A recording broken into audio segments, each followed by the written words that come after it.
कल्प कल्प बादशाही गंवाई देंगे।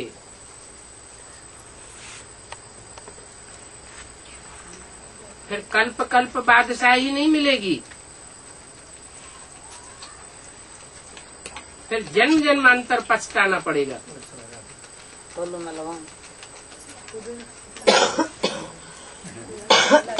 अभी की बाजी गई तो कल्प कल्प बाजी हराते रहेंगे। इस पढ़ाई में भी रजिस्टर होता है, देखा जाता है इन्होंने कितना अच्छा रजिस्टर बनाया। ये भी पढ़ाई है। और सवेरे सवेरे उठ करके तुम अपने आप ही पढ़ो।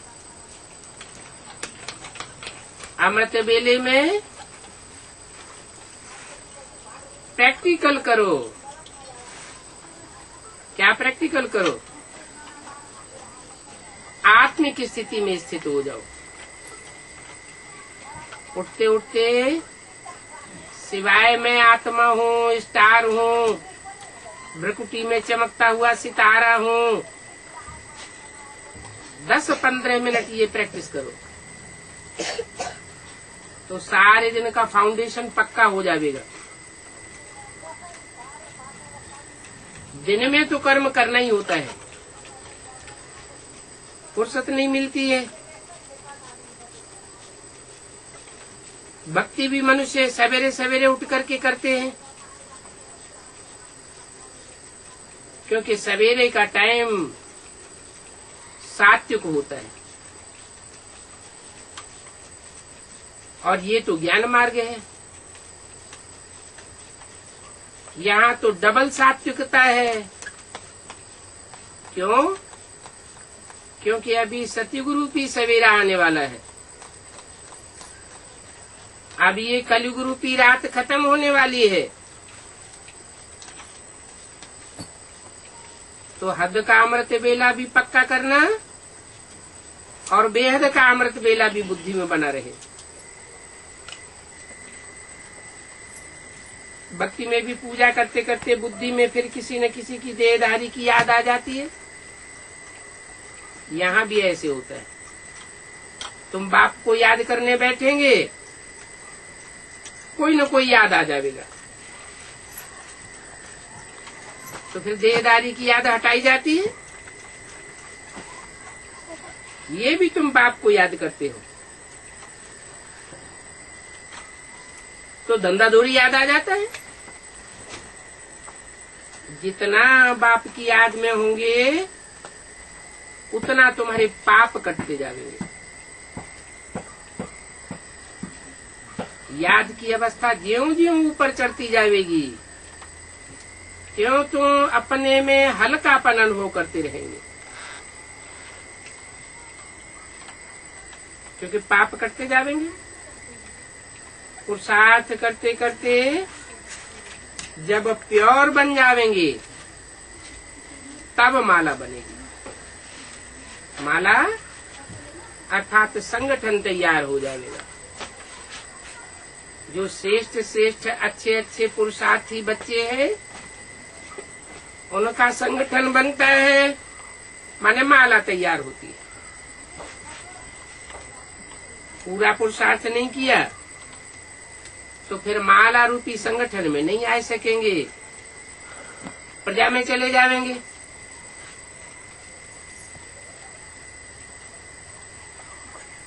राजाओं की माला थोड़ी होती है और प्रजा की तो माला बहुत लंबी चौड़ी होती है। नई दुनिया सतयुग स्थापन होगा तो प्रजा की माला होगी 9 लाख और राजा की माला कितनी होगी? 108। राज परिवार में आने वालों की भी माला होती है 16,108 राज परिवार में आ जाएंगे।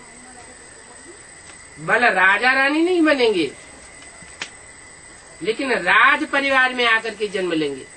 कोई प्रिंस बनेंगे, कोई प्रिंसेस बनेंगे।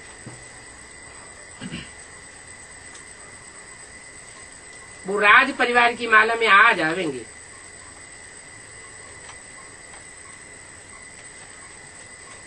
तो पूरा पुरुषार्थ नहीं किया तो प्रजा में चले जाएंगे। अच्छी रीति योग लगावेंगे, पढ़ेंगे, अपनी बैग और बैगेज भविष्य के लिए ट्रांसफर करेंगे तो रिटर्न में भविष्य में सब कुछ मिल जाएगा। बैगेज जो भी धन संपत्ति है, जो भी पदार्थों की पूंजी है, जो भी प्रॉपर्टी है, वो सब पैक करके ईश्वरीय सेवा में लगाए देंगे तो आगे चल करके 21 जन्मों के लिए मिल जाएगा। और 21 जन्मों के आधार पर जो संगम युग में त्याग करने के संस्कार भरे हैं वो द्वापर कलयुग में भी वो काम आते रहेंगे। जैसे कहते हैं तप कर राज, राज कर नर का।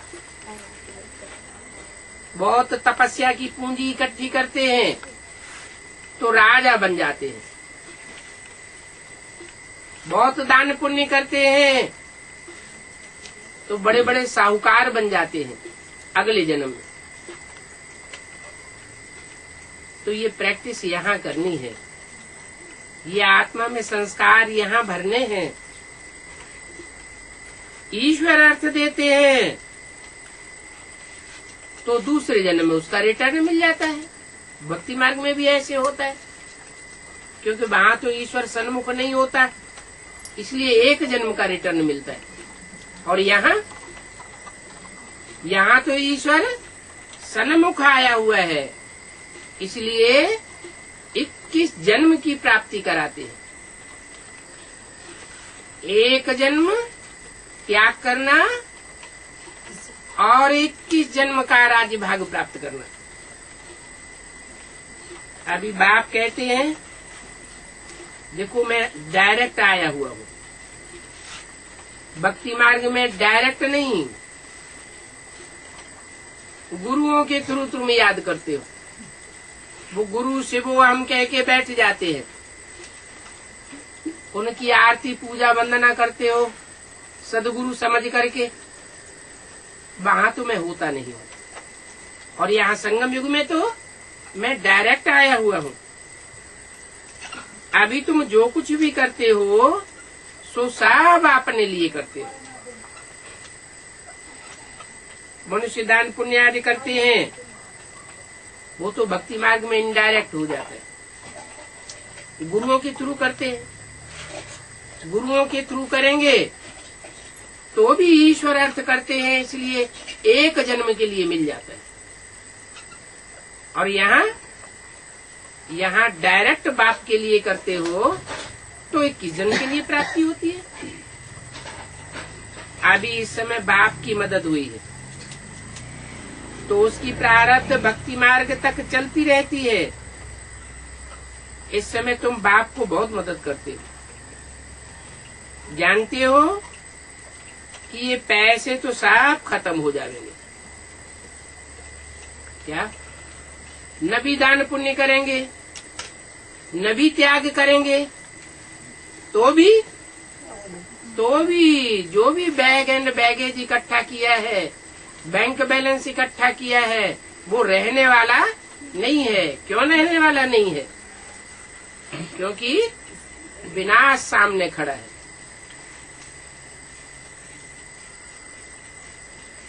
उस संपत्ति के 4 अंजाम होने वाले हैं।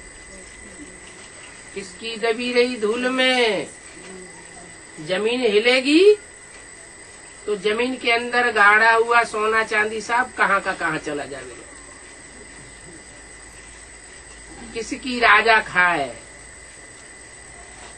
इनकम टैक्स वाले ले जाएंगे, सेल टैक्स वाले ले जाएंगे, किसी को छोड़ेंगे नहीं।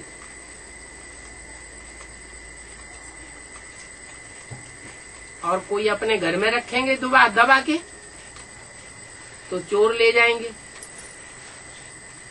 उनसे भी अगर बच जाए तो आगजनी होने वाली है। एटम बम फटेंगे, अग्नि इतनी भड़केगी कि कुछ भी रहेगा नहीं।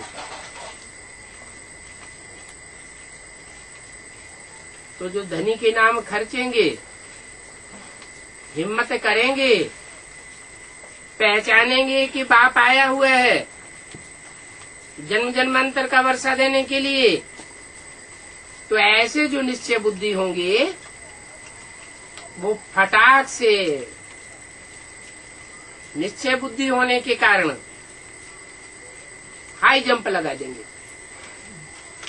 और उच्च पद प्राप्त कर लेंगे। जानते हो कि पैसे तो सब खत्म हो जाएंगे। जब खत्म ही होने हैं तो क्यों ना बाप की मदद करें। बाप कोई अपने साथ परमधाम में थोड़े ले जाएंगे। तुम्हारा पैसा यहाँ का यहीं वापस कर देंगे क्या? यहाँ का यहाँ वापस भी करेंगे और 21 जन्म के लिए ब्याज में भी दे देंगे। ऐसा बैंकर कोई नहीं मिला होगा।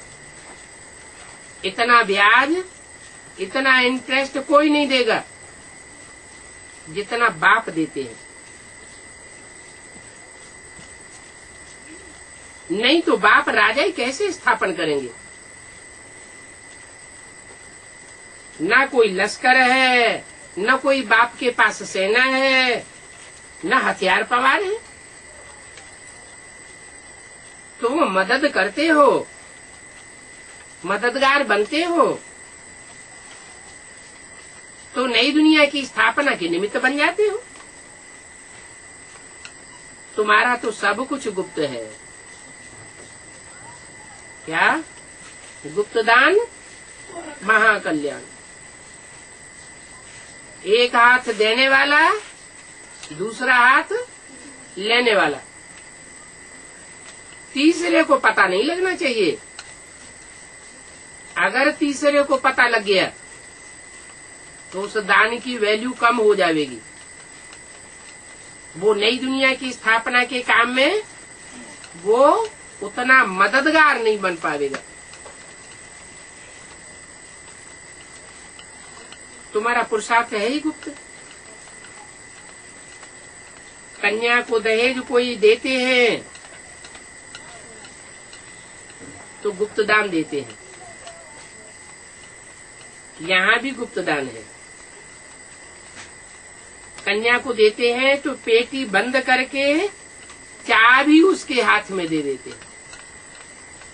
ससुराल वालों को भी पता नहीं चलता कि कन्या को क्या दिया।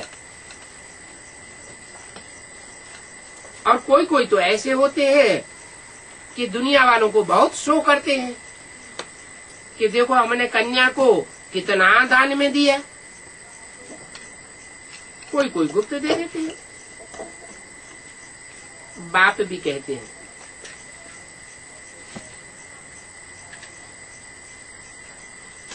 तुम सब सजनीय हो, तुमको हम विश्व का मालिक बनाने आए हैं। तुम गुप्त मदद करते हो। तुम्हारी आत्मा जानती है बाहर में भवका आदि कुछ भी नहीं करना है। कोई समझेंगे, कोई नहीं समझेंगे। कोई जानेंगे कि ये प्रजापिता ब्रह्मा कुमार कुमारी किंगडम स्थापन कर रहे हैं। तुम भी जानते हो वो राजा ही स्थापन करते हैं तो कितना लंबा लश्कर लेते हैं। तोप, गोले, बंदूक, कितना हथियार इकट्ठे करते हैं। और यहाँ तो कोई हथियार नहीं। फिर भी राजाई किंगडम तुम्हारी स्थापन हो जाती है। भक्ति मार्ग में तो मनुष्यों की बुद्धि कितनी नॉनसेंस बन जाती है, कितनी मार काट मचाते रहते हैं राजाई लेने के लिए। राजाई कब मिलती है?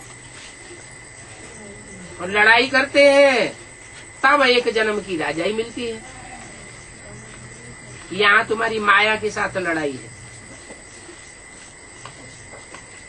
और एक बार ये लड़ाई जीत ली तो 21 जन्म के लिए पाव 12 हो जाती है। ये तो विकारी पतित दुनिया है। पतित दुनिया में सब पतित कर्म ही करते रहते हैं। 5-6 बच्चे पेट चीर करके पैदा करते हैं तो उनको बिच्छू बिच्छुनिया ही कहेंगे ना। नॉनसेंस हुए।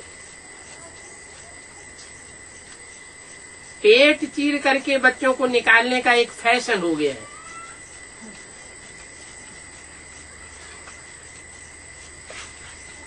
यहाँ ब्राह्मणों की दुनिया में भी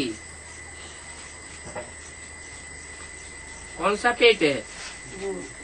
बुद्धि रूपी पेट। कोई कोई ईश्वरीय सेवा करते समय बहुत टेंशन हो जाता है। ईश्वरीय सेवा की और सेवा का मेवा खुशी न मिली तो ऐसी सेवा से कोई फायदा नहीं है। फायदा तब है जब ईश्वरीय सेवा करें, खुद का भी टेंशन दूर हो जाए, मन हल्का बना रहे, खुशी बढ़ती रहे और दूसरी आत्माओं को भी खुशी देते रहे।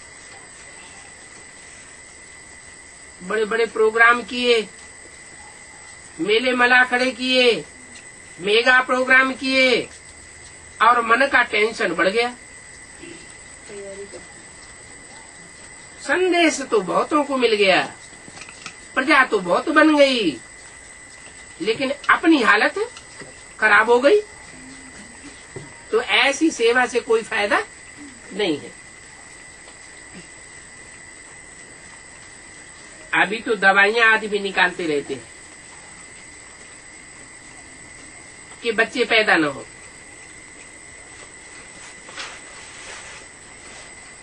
दवाइयां पीते रहते हैं, खाते रहते हैं, लेकिन साथ में मूत भी पीते रहते हैं।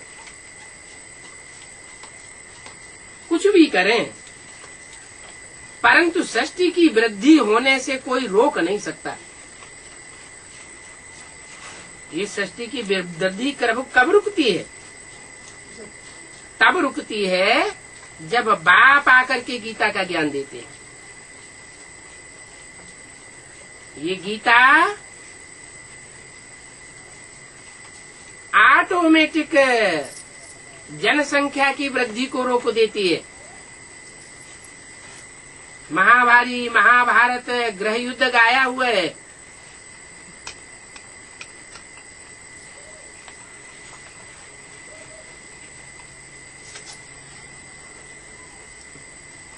अभी देखो जन्म और भी जास्ती बढ़ते जाते हैं, जन्म दर बढ़ती जाती है, जनसंख्या तो बढ़ेगी ही। कहते भी हैं इस हिसाब से आगे चल करके अनाज कैसे पूरा होगा अगर ऐसे ही वृद्धि होती रही। ये है ही बंदरों की दुनिया। तुम बच्चों को अभी ईश्वरीय बुद्धि मिली है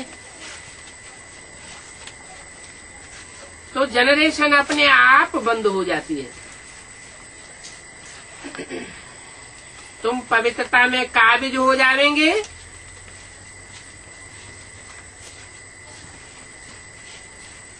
तो फिर बात पक्की हो जाएगी।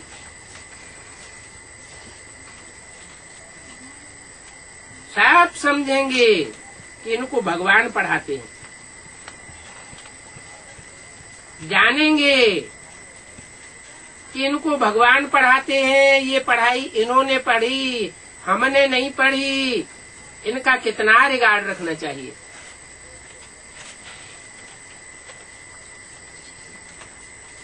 इनकी पढ़ाई हम भी बैठ पढ़े। कई बच्चे हैं जो पढ़ाई को उतना महत्व नहीं देते हैं, शौक ही नहीं है। तुम बच्चों को ये तो बुद्धि में रहना चाहिए कि हम बाबा द्वारा क्राउन प्रिंस बन रहे हैं। बाबा हमको संगम युग में जिम्मेवारी का ताज पहनाते हैं और भविष्य में हम रतन जड़ित ताजधारी बनेंगे। अभी बाप कहते हैं मेरी मत पर चलो, अपनी मत पर कदम बढ़ाया, मेरे से वेरीफाई नहीं किया तो सर्विस के बदले और ही डिसर्विस होती रहेगी। भले कितना भी बड़ा प्रोग्राम कर लो, मेगा प्रोग्राम कर लो, बड़ी बड़ी कॉन्फ्रेंसेस कर लो, बड़ी बड़ी प्रदर्शनी कर लो, मेले मला खड़े कर लो, रिजल्ट कुछ भी आने वाला नहीं है। दुनिया की वृद्धि ज्यों की त्यों होती जाएगी। भले ब्राह्मणों की भी संख्या बढ़ती है, लेकिन उससे कोई फायदा नहीं। प्रजा क्वालिटी की आत्माओं को बढ़ाई दिया, लेकिन माला तो नहीं बनी, संगठन तो मजबूत तैयार नहीं हुआ। तो यूनिटी अगर मजबूत बनानी है तो प्योरिटी के ऊपर बहुत ध्यान देना है। तो मेरी मत पर चलो, बाप को याद करो। बार बार कहते हैं, हम भूल जाते हैं। अरे ऐसे श्रेष्ठ बाप को तुम भूल जाते हो जो तुम्हें जन्म जन्मांतर की बादशाही देते हैं। स्टूडेंट कहे हम लेसन भूल जाते हैं, तो टीचर क्या करेगा? याद नहीं करेंगे तो तुम्हारे पाप कर्म भस्म नहीं होंगे? क्या टीचर सबके ऊपर कृपा अथवा आशीर्वाद कर देंगे? अगर सब स्टूडेंट के ऊपर कृपा आशीर्वाद कर देवे फिर तो सब पास हो जावे और सब फर्स्ट क्लास पास हो जाएंगे। लेकिन ऐसा तो हो नहीं सकता। तो बाप कहते हैं पढ़ाई पढ़ो, पढ़ाई पढ़कर के ऊंच पद पावेंगे। भला अपने पेट का धंधा आज भी करो। क्या बल लगा दी, कंपल्सन नहीं किया कि धंधा आज ही करना ही है। बल करो, परंतु पढ़ना जरूर है। तमो प्रधान से सतो प्रधान बनो, औरों को भी रास्ता बताओ। दिल से पूछना चाहिए, हम बाप की खिदमत में रहते हैं, कितनों को आप समान बनाते हैं? सारा दिन में ये पोता मिल निकालो कि हमने कितनों को बाप समान बनाया और कितनों को आप समान बनाया। पहले तो आप समान बनाना है। त्रिमूर्ति का चित्र तो सामने रखा है, समझाना है ये ब्रह्मा बाबा है, ये शिव बाबा है। अरे त्रिमूर्ति के चित्र में कहाँ समझाना है? त्रिमूर्ति के चित्र में कैसे समझाएंगे ये शिव बाबा है, ये ब्रह्मा बाबा है?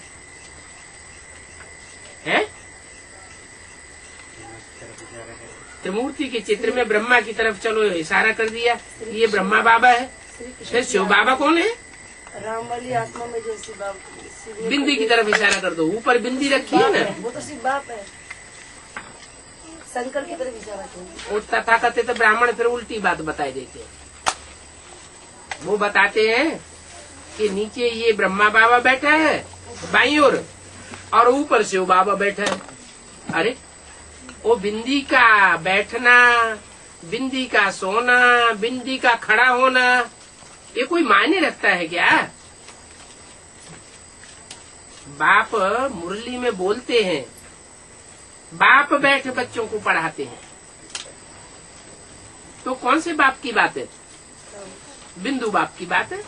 बिंदु बाप बच्चों में बैठ करके पढ़ाते हैं, माने भ्रकुटी के मध्य में बैठते हैं, तो बैठना की बात है वो तो लागू होती है। बाकी बिंदी का बैठना, बिंदी का भागना, बिंदी का खड़ा होना, ये तो कोई बात ही नहीं हुई। और फिर शिव बाबा, ये बाबा जब कहा जाता है तो ग्रैंडफादर को कहा जाता है। ऐसे बूढ़े को भी बाबा कहते हैं। जैसे ब्रह्मा बाबा बूढ़े थे तो उनको बाबा नाम दे दिया, लेकिन बाबा तो उसको कहा जाता है जो बाप का बाप होता है। कब बनता है? वो सुप्रीम सोल बाप से वह बिंदु बिंदु आत्माओं का बाप है, दूसरा कोई संबंध नहीं है। जब वो शिव ज्योति बिंदु शरीर में प्रवेश करता है तो अनेक प्रकार के संबंध बन जाते हैं। बाप भी है, माता भी है, टीचर भी है, गुरु भी है, साजन भी है, सखा भी है, बाबा भी है, ग्रैंडफादर है। बच्चों को बाप अपना वर्षा दे या न दे, लेकिन ग्रैंडफादर का वर्षा जरूर मिलता है, तो वो हमारा बाबा भी है। तो त्रिमूर्ति के चित्र पर बैठ समझाओ कि ये शिव बाबा है और ये ब्रह्मा बाबा है। किसकी तरफ इशारा करेंगे? शंकर की तरफ से बाबा। बिंदी की तरफ इशारा करेंगे क्या? वो साबित नहीं होता। ब्रह्मा की तरफ इशारा करेंगे, ये ब्रह्मा बाबा है, और विष्णु की बाजू में दूसरी ओर जो बैठा हुआ है उसकी तरफ इशारा करेंगे, ये शिव बाबा है। ये त्रिमूर्ति के चित्र में समझाना है। इस पढ़ाई से ये ब्रह्मा बाबा, ये शिव बाबा, इनकी पहचान देने से तुम यह बनेंगे। क्या बनेंगे? विष्णु समान बन जाएंगे। विष्णु माना नई दुनिया में विष्णु का जहाँ राज्य होगा वहाँ सब विष्णु समान देव देवता होंगे। विष्णु माने लक्ष्मी नारायण कंबाइंड। कंबाइंड का मतलब ये नहीं है कि उनके शरीर मिलकर के एक हो जाएंगे, नहीं। भाव, स्वभाव, संस्कार वहाँ पति पत्नी के मिलकर एक हो जाते हैं, और यहाँ तो झगड़पट्टी चलती है, तो उनको विष्णु नहीं कहा जा सकता। विष्णु अर्थात हर कर्म में बैलेंस, वाचा में बैलेंस, आपस में एक दूसरे की सहमति बनी रहे, ऐसी दुनिया बाप आकर के स्थापन करते हैं, उसे कहते हैं विष्णु का राज्य। तो बताना चाहिए शिव बाबा है, ये ब्रह्मा बाबा है। इस पढ़ाई से हम यह विष्णु समान बनते हैं, यथा राजा तथा प्रजा भी बनती है। फिर 84 जन्मों के बाद फिर हम यह बनेंगे। क्या क्या बनेंगे? त्रिमूर्ति के चित्र पर समझाना है। क्या अभी हम यह विष्णु बनेंगे और 84 जन्मों के बाद फिर यह बनेंगे। क्या बनेंगे? हैं? नहीं समझ में आया? वो जो इशारा दिया कि ये हमारा शिव बाबा है, ये शिव बाबा इस षष्ठी रूपी रंगमंच पर सदा कायम रहता है। शिव बाप कायम नहीं रहता, शिव बाबा कायम रहता है। इस सृष्टि पर कोई ऐसा नहीं है जो सदा कायम रहे। शिव बाबा कायम रहता है। पहले जन्म में शिव बाबा लक्ष्मी नारायण बनते हैं और आखिरी जन्म में क्या बनते हैं? आखिरी जन्म में बैगर बनते हैं। पहले जन्म में ऊंचे थे ऊंचे और आखिरी जन्म में नीचे थे नीचे बैगर। बैगर के पास तो फिर कुछ भी ना हो, न धन, न पद, न मान, न मर्तबा।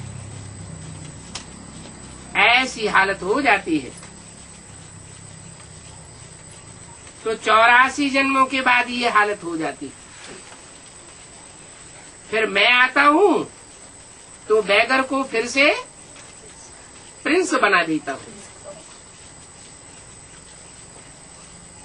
सर के ऊपर ताज रख देता हूँ। ये है तुम्हारी विश्व की बादशाही का ताज। पहले कौन सा ताज रखते हैं? पहले जिम्मेवारी का ताज रखते हैं। कौन सी जिम्मेवारी? नरक की दुनिया को स्वर्ग बनाने की जिम्मेवारी। शिव बाबा ब्रह्मा के तन में प्रवेश करके ब्राह्मणों को यह लक्ष्मी नारायण जैसा बनाए रहे हैं। किसमें प्रवेश करके?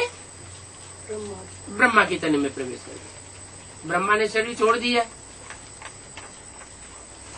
फिर इन्हें लक्ष्मी नारायण जैसा कोई बना है? तो फिर झूठी बात लिख दी, बोल दी। शिव बाबा ब्रह्मा तन में प्रवेश करके ब्राह्मणों को यह बनाए रहे हैं। बाजू में लक्ष्मी नारायण का चित्र होता था, उस तरफ इशारा करते थे कि ब्रह्मा के तन में प्रवेश करके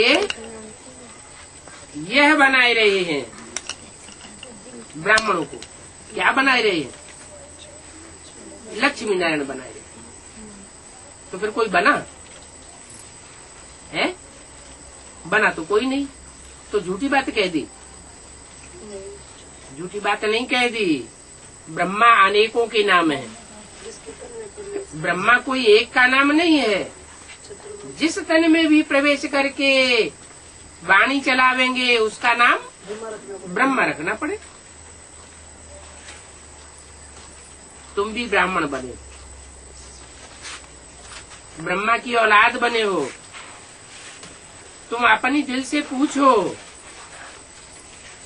कि हम पवित्र बने हैं, दृष्टि पवित्र बनी है, वृत्ति पवित्र बनी है, वाचा ऐसी पवित्र बनी है जो बाप की भाषा मुख से निकले।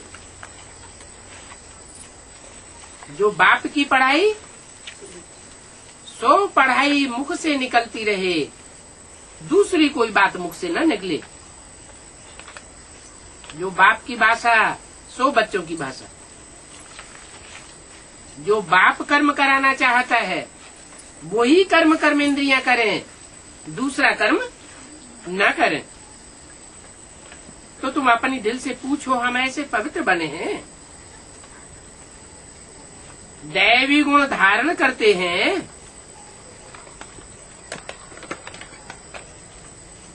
या आसुरीपना बढ़ता जाता है? पुरानी देह को हम भूलते जाते हैं। लक्ष्मी नारायण का कंचन काया वाला चोला याद आता है। ये तन अभी तो पुरानी जूती है ना? क्या है? ये तन पुरानी जूती है। ये तन सड़ता जाएगा, आत्मा पावरफुल होती जाएगी। फिर क्या होगा? अंत में अंजाम क्या होगा? अति और अति का अंत हो जाएगा। आत्मा तुम्हारी संपूर्ण पवित्र बन जाएगी तो जूती भी फर्स्ट क्लास मिलेगी। सर्प का मिसाल लिया, क्या सर्प जब कैंचुल त्याग करता है तो एक बार कैंचुल त्याग करता है, दूसरी बार कैंचुल त्याग करता है, 3-4 बार कैंचुल त्याग करता है, फिर खलास हो जाता है। तो तुम भी अपनी आत्मा को शूटिंग पीरियड में 3-4 बार पवित्र बनाते हो। तुम्हारा शरीर भी इसी प्रक्रिया में गुजरता है। एक बार की प्रक्रिया से शरीर कंचन काया नहीं बनेगा। प्रैक्टिस बार बार होती है। तुम ये पुराना चोला छोड़ेंगे और नया लेंगे। सर्प जब अपनी खल छोड़ता है तो अंधा हो जाता है।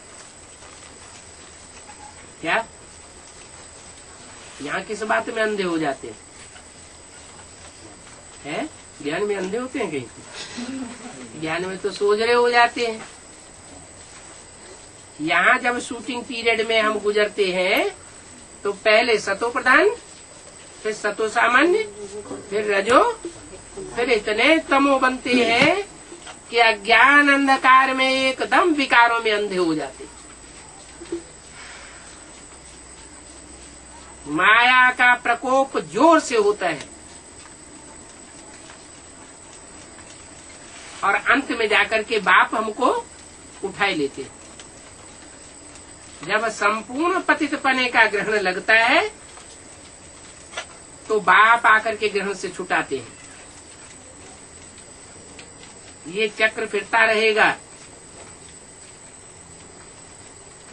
आज पुरानी जूती में है और कल हम ये देवता बन जाएंगे। भविष्य आधा जन्म के लिए, आधा कल्प के लिए ये विश्व का क्राउन प्रिंस बनते हैं।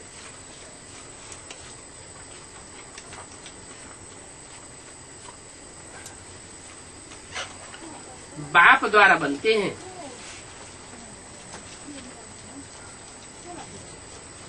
बाप जो हमें राजाई देते हैं उस राजाई को हमसे कोई छीन नहीं सकता। मनुष्य लड़ाई लड़के जो राजाई लेते हैं उनके ऊपर कोई दूसरा राजा हमला कर लेता है और छीन लेता है। एक ही जन्म में राजाई लेते हैं और एक ही जन्म में राजाई गंवाए देते हैं। और बाप आकर ऐसी राजाई देते हैं जो 21 जन्म तक, आधा कल्प तक तुमको कोई टच नहीं कर सकता। राजाई तुम्हारी बरकरार बनी रहेगी। तो बाप की श्रीमत पर चलना चाहिए। अपने से पूछो, हम सारा दिन में कितना याद करते हैं और कितना सुदर्शन चक्रधारी बनते हैं? याद भी करना और फिर अपनी आत्मा को 84 के चक्र में देखना कि हम कहाँ कहाँ क्या क्या पार्ट बजाते हैं।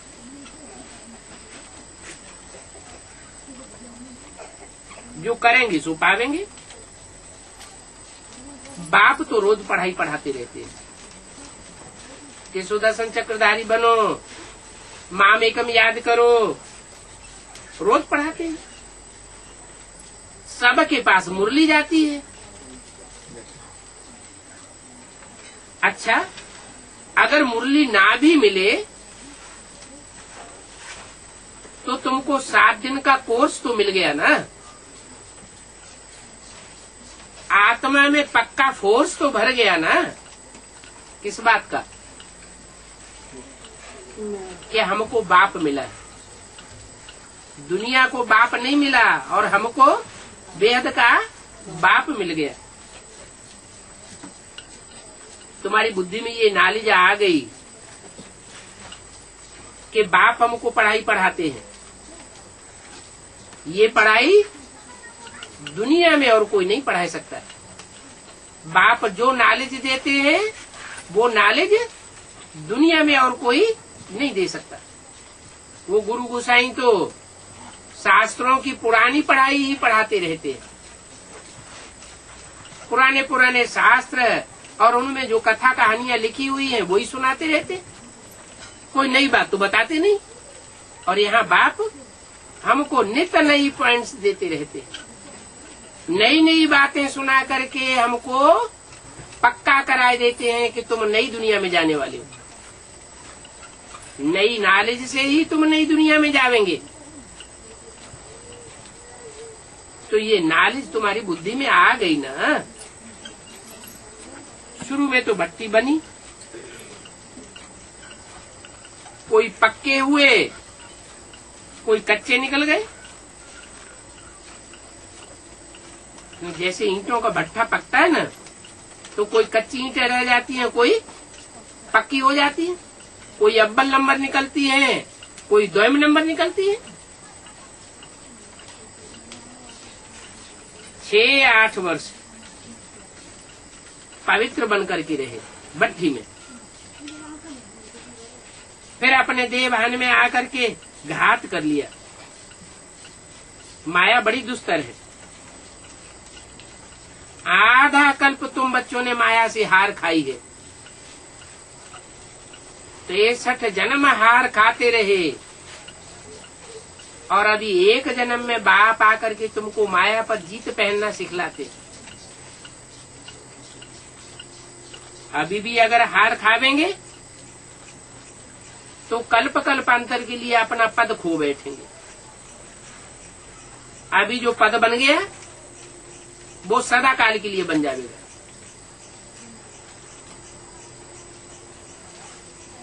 नंबरवार मत भी तो होते हैं ना। राजधानी स्थापन होती है, वो धर्म पिताएं आते हैं, अपना धर्म स्थापन करके चले जाते हैं। राजा ही तो स्थापन करते नहीं, राजधानी तो बनाते नहीं, धर्म की स्थापना करके चले जाते। मैं तुम्हारी राजाई भी स्थापन करके जाता हूँ, तुम्हारी राजधानी स्थापन करके जाता हूँ, धर्म की स्थापना भी करता हूँ, धर्म की अच्छी अच्छी धारणाएं सिखा करके जाता हूँ, देवता बना करके जाता हूँ। लेकिन वो राजधानी में कोई तो राजा बनेंगे, कोई मंत्री बनेंगे, कोई रानी बनेंगे, कोई राज्य अधिकारी बनेंगे, कोई दास दासी बनेंगे, कोई फिर चांडाल बन पड़ेंगे। कोई फर्स्ट क्लास प्रजा, कोई सेकंड क्लास प्रजा, कोई थर्ड क्लास प्रजा बन पड़ेंगे। फर्स्ट क्लास प्रजा में साहूकार बनना फिर भी अच्छा है, दास दासी का लकब तो न बने। जो साहूकार बनते हैं बड़े बड़े, उनकी भी जैसे कि राजाई होती है। बड़े बड़े साहूकारों को कितने दास दासियां होते हैं, हीरे जवाहरातों के महल होते हैं। प्रजा में भी कोई बहुत साहूकार तो होते हैं ना। यहाँ भी देखो,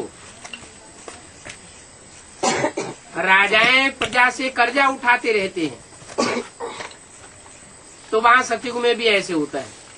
क्या? जो आखिरी नारायण होगा वो राम साहूकार से कर्जा उठावेगा, इतना कर्जा उठावेगा, इतना कर्जा उठावेगा कि सारी राजाई अपनी डुबो देगा। और किसके हाथ में राजाई चली जाएगी? नारायण के हाथ से राम के हाथ में राजाई चली जाएगी।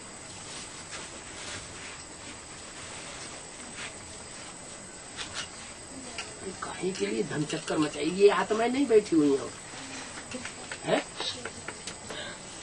इनको नहीं गर्मी लगती है?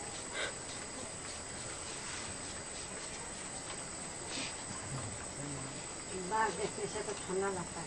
हैं? किसको? बाप को देखने से ठंडा लगता है। बाप को देखने से ठंडक आती है। अच्छा, तो रात भर बैठे थे ऐसे ही?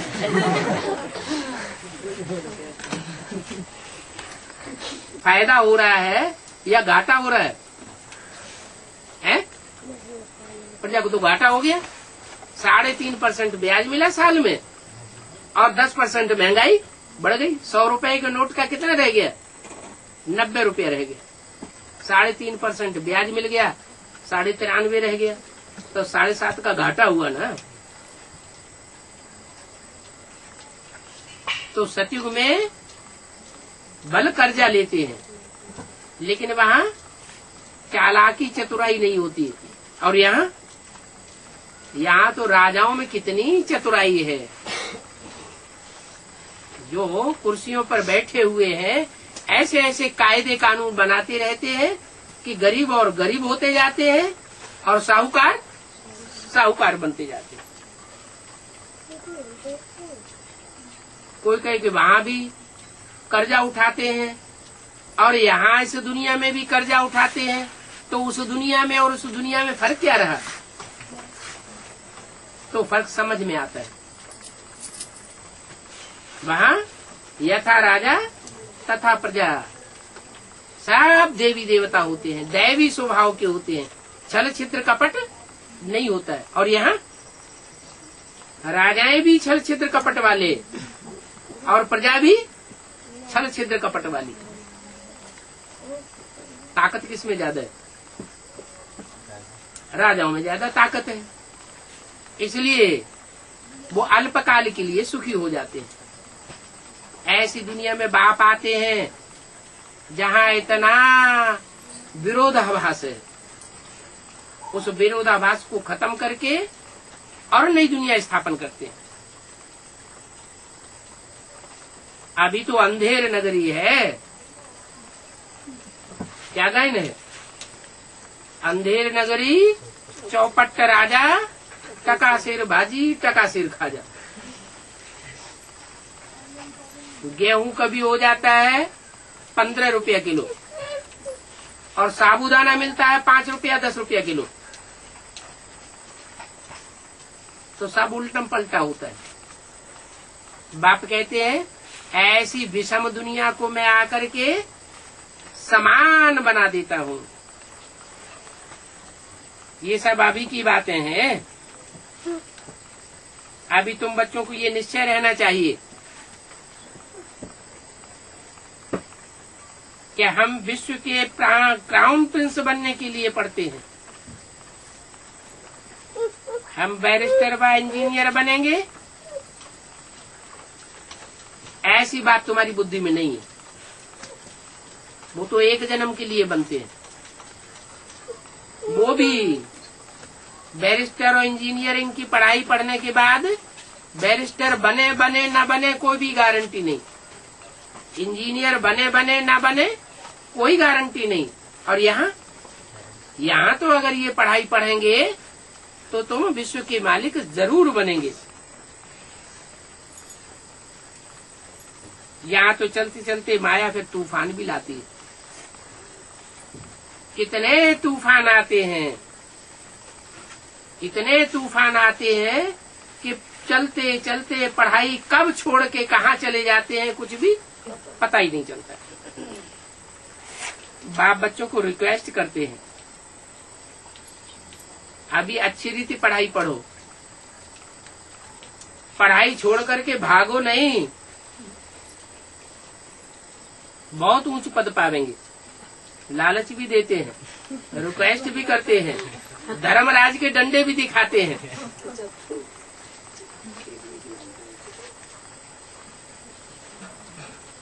मक्खनबाजी भी करते हैं, बाप की दाढ़ी की लाज रखो। कितना अच्छी रीति बताते हैं। तुम ऐसे गंदे गंदे काम करेंगे तो बाप का नाम बदनाम कर देंगे। सत्य बाप है, सत्य टीचर है, सत्य गुरु बन करके आया हुआ है। ऐसे सच्चे बाप की अगर तुम निंदा करावेंगे तो ऊंच पद कैसे पावेंगे? ऊंच पद पावेंगे या नीच पद पावेंगे? सदगुरु निंदक ठौर न पावे। कौन सा ठौर है? वो गुरु लोग भी ऐसे ही कहते हैं। क्या कहते हैं? सदगुरु निंदक ठौर न पावे। उनके पास कौन सी ठौर है? वो गुरु लोग जो मनुष्य गुरु होते हैं, मठ पंथ बड़े बड़े बनाए के बैठ जाते हैं, वहां चेला चपाटा बना के नहीं बैठाएंगे। अगर निंदा करेंगे तो अपना चेला बना करके नहीं बैठाएंगे। ये ठौर है उनके पास एक जन्म का।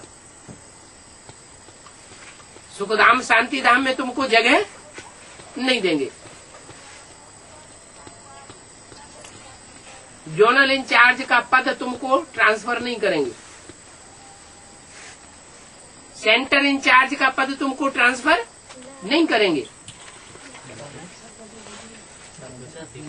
उनके पास ये अल्पकाल का पद है।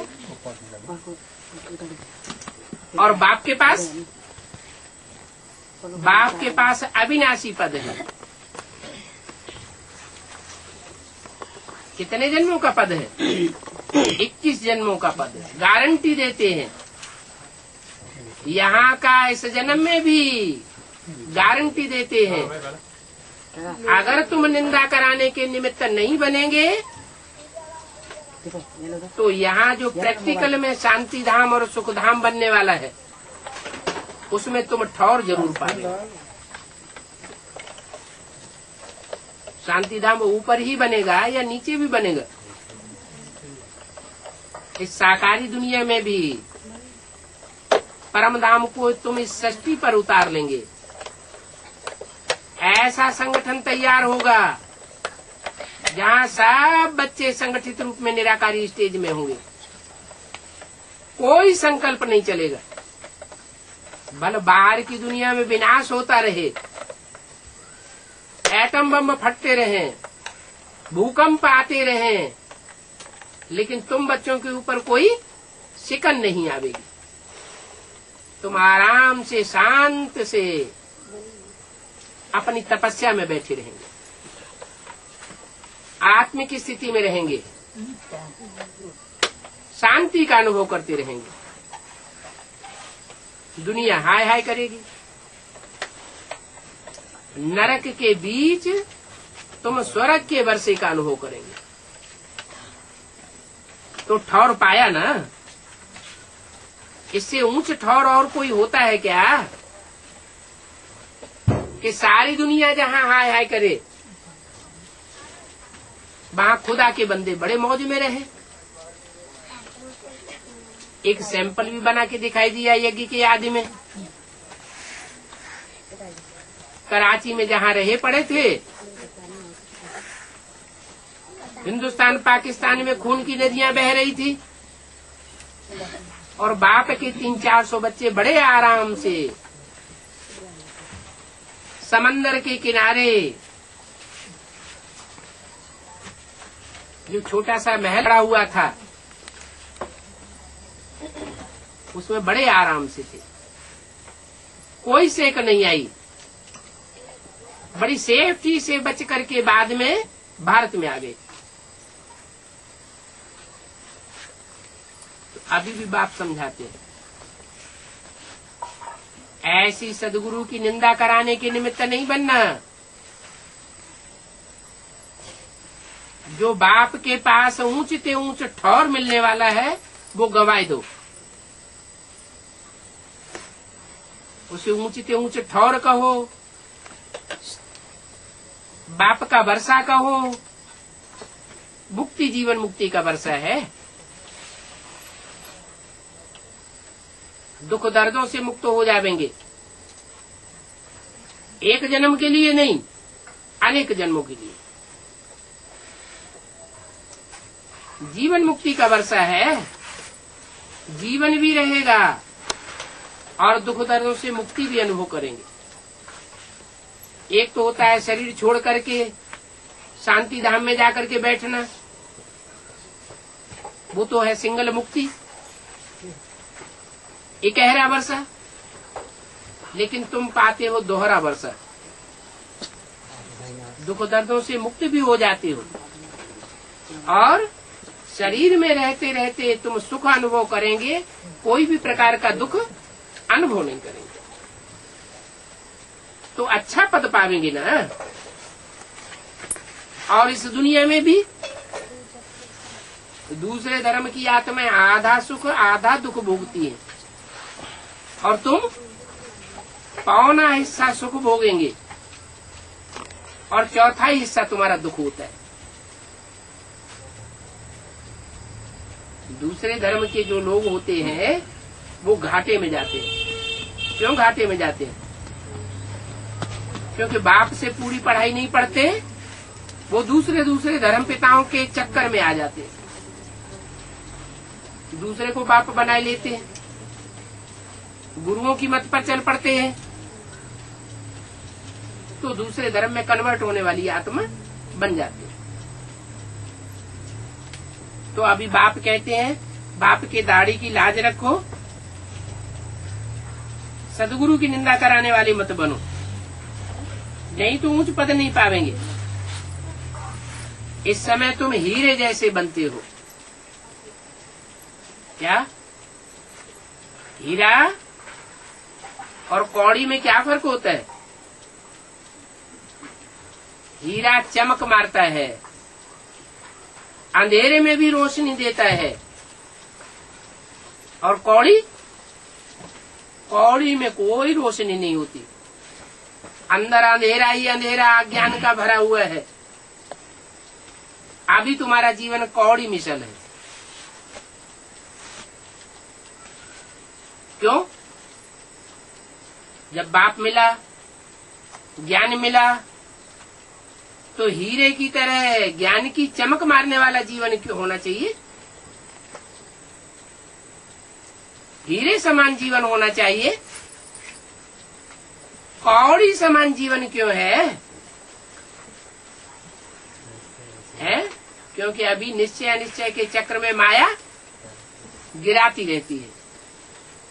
जब हम संपन्न बन जाएंगे, माया की तूफान बंद हो जाएंगे, पाप कर्म आत्मा के भस्म हो जाएंगे, तो आत्मा सदाकाल के लिए चमक मारेगी। जहाँ दुनिया में पहुंचेंगे वहाँ ज्ञान की रोशनी बिखेरते रहेंगे। सारी दुनिया हाय हाय कर रही होगी, और तुम 9 लाख सितारे संसार में चमक मारते रहेंगे, ज्ञान की रोशनी की चमक। तो कितना अच्छा तुम्हारा भाग्य है।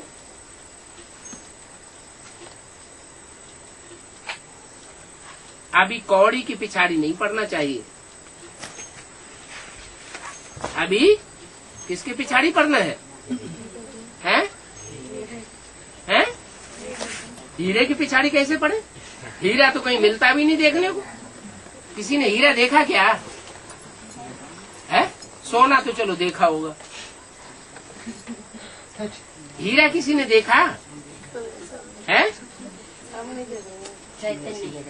हाँ, कि जो हीरा के पिछाड़ी पड़ेंगे माने हीरो के पिछाड़ी पड़ना। जो विश्व में हीरो बनने वाली आत्माएं हैं उनका पल्ला पकड़ना चाहिए। और हीरो का भी एक हीरा है, वो अगर मिल जाए, जो सारे विश्व रूपी रंगमंच पर हीरो पाटधारी है, अगर उसको पहचान लिया तो फिर उसे छोड़ने की दिल कभी होगी नहीं। बहुत ऊंच पद पावेंगे। अभी तुम हीरे जैसे बन रहे हो। कब? अभी माना संगम युग में। फिर कभी ये चांस मिलने वाला नहीं है, न सतयुग में, न त्रेता में, न द्वापर में, और न कलयुग में ये चांस मिलेगा। ओम शांति। विदेश से आने वाली माताओं ने वो तो हिंदी सीख ली, और नेपाली हिंदी में कोई अंतर ही नहीं है। और यहाँ इंडिया के नजदीक ही रहते हैं, उनको हिंदी नहीं आ रही है। आती है, थोड़ा शर्म आती है। अब बाबाको पढाइ पढ्छन् लेखा पढा छैन बाबाबाट सुनेको लेकिन पूरी हिंदी समझते हो, इंग्लिश थोड़ा बोलने में